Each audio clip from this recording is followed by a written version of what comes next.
Il souffre depuis 2 ans et ne voit pas le bout du tunnel. Nous parlons du secteur du bâtiment qui se porte mal. En 2024, des milliers de postes ont été détruits, en cause un ralentissement de l'activité de construction et de rénovation. Alors si les professionnels envisagent une éclaircie grâce à une loi de finances jugée plutôt favorable, un retour à la normale prendra du temps. Brieux Baucher.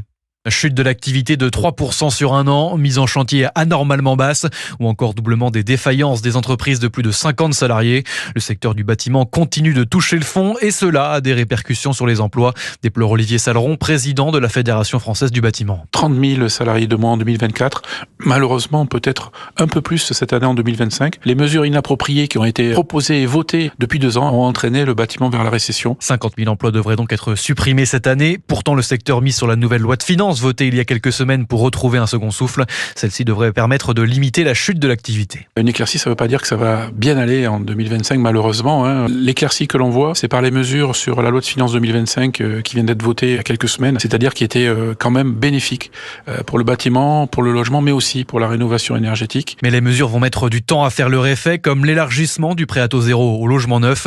Les bénéfices ne devraient pas se faire ressentir avant l'année prochaine. Brieux Baucher du service économie d'Europe 1.